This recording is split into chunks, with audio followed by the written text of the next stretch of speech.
महाराष्ट्र के शेवगांव तहसील में आज एक अनोखा आंदोलन देखने को मिला। किसान कर्ज माफी की मांग को लेकर प्रहार संगठन के कार्यकर्ताओं ने तहसील कार्यालय के बाहर भैंस के बच्चे को लेकर प्रदर्शन किया। यह आंदोलन प्रहार अध्यक्ष बच्चू कडू के राज्यव्यापी उपोषण को समर्थन देने के लिए किया गया। प्रहार तालुका अध्यक्ष रामजी शिदोरे के नेतृत्व में कार्यकर्ताओं ने संत गाड़गे बाबा चौक से मोर्चा निकालते हुए जोरदार नारेबाजी की। शेवगांव के प्रभारी तहसीलदार दीपक कारखिले ने मौके पर पहुंचकर प्रदर्शनकारियों से निवेदन स्वीकार किया और आश्वासन दिया कि उनकी मांगों को ऊपर तक पहुंचाया जाएगा। इस अनोखे आंदोलन में महिला कार्यकर्ताओं की भी बड़ी भागीदारी देखी गई।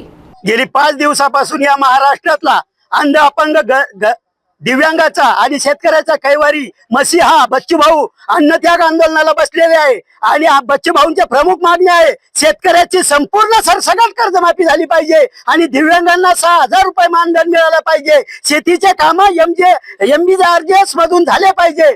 पेरणी ते कापणीपर्यंतचे काम शासकीय यंत्रणेमार्फत झाले पाहिजे। या प्रमुख मागण्या घेऊन बच्चू कडू या ठिकाणी आंदोलनाला बसलेले आहे। परंतु गेली 6 महिन्यापासून शेतकऱ्याचा उतारा कोरा कोरा कोरा म्हणणारा देवेंद्र फडणवीस शेतकऱ्यांना नादी लावण्याचं काम करतोय, शेतकऱ्यांना झुलवण्याचं काम करतोय, पण शेतकऱ्याला घोडा लावण्याचा विचार त्याचा दिसतोय। पण साहेब, आज आम्ही हेल्या घेऊन आंदोलनाला आलेलो आहे आणि तुम्ही जर आम्हाला घोडा लावणार असला तर आम्ही हेल्या तुम्हाला लावल्याशिवाय राहणार नाही, हे ध्यानात ठेवा। ही शेतकऱ्याची जात आहे, तुमच्यावर उलटल्याशिवाय राहणार नाही आणि म्हणून आमची स्पष्ट मागणी आहे, बच्चू कडूच्या अन्नत्याग आंदोलनाचा विचार करा आणि शेतकऱ्यांना लवकरात लवकर कर्जमाफी द्या, अन्यथा शेवगाव तालुक्यामध्ये उद्यापासून उग्र स्वरूपाचे आणि वेळोवेळी आंदोलन होईल, याची प्रशासनाने दखल घ्यावी। धन्यवाद।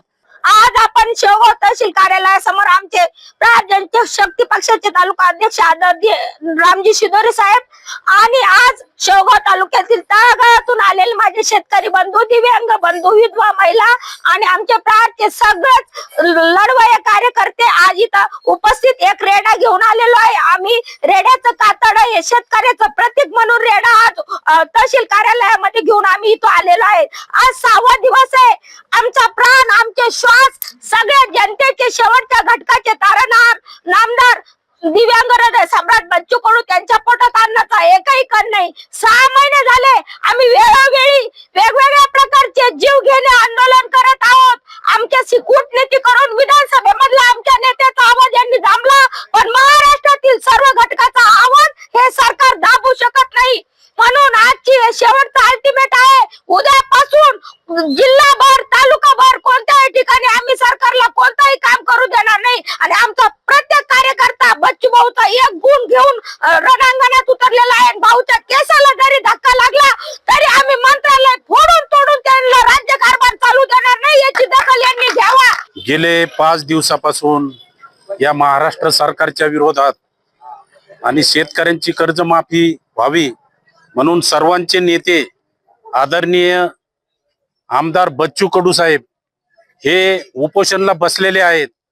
अन्न त्याग केलेला आहे। 5 दिवसापासून त्यांनी एक अन्नाचा कण सुद्धा घेतलेला नाही आणि या सरकारने सत्तेवर येण्यापूर्वी सांगितलं की आम्ही शेतकऱ्यांची कर्जमाफी करू, परंतु आदरणीय उद्धव ठाकरे साहेबांनंतर यांनी परत कर्जमाफी केलेली नाही आणि म्हणून जे सर्वांचे नेते आहेत बच्चू कडू साहेब यांच्या मागे अख्खा महाराष्ट्रातला शेतकरी, सर्वसामान्य युवक, सर्वसामान्य गरीब त्यांच्या मागे उभा राहिलेला आहे आणि म्हणून या शेवगाव तालुक्याच्या वतीने प्रहार संघटना, सर्व विरोधी संघटना, मग शिवसेना असेल, वंचित आघाडी असेल, स्वाभिमानी शेतकरी संघटना असेल, या सर्वांनी या बच्चू कडू साहेबांच्या आंदोलनाला पाठिंबा म्हणून आज हे शेवगाव तहसीलवर सर्व जणांनी निवेदन दिलं आणि निषेध या सरकारचा व्यक्त केला।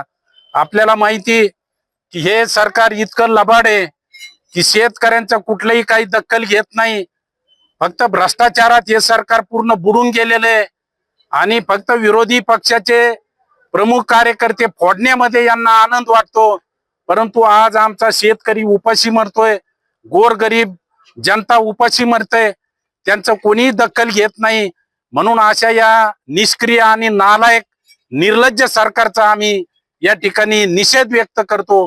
शेवगाव तालुक्याचा शिवसेना प्रमुख या नात्याने मी या सरकारचा पुन्हा एकदा निषेध व्यक्त करतो आणि यापुढे जर ह्या सरकारने या गंभीर प्रश्नाची जर दखल घेतली नाही तर शेवगाव तालुक्यात एक सुद्धा सरकारी कार्यालय आम्ही चालू देणार नाही, याची या सरकारने नोंद घेतली पाहिजे.